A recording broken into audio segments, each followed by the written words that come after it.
क्यों आए हो यहां? और इतने परेशान क्यों हो?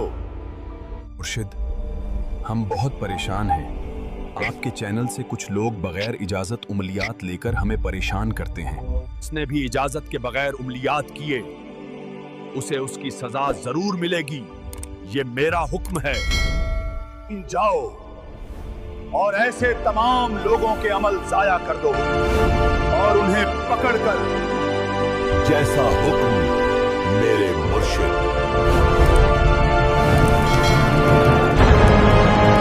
तुमने बगैर इजाजत अमलियात किए, अब तुम्हें दरबार में पेश होना होगा।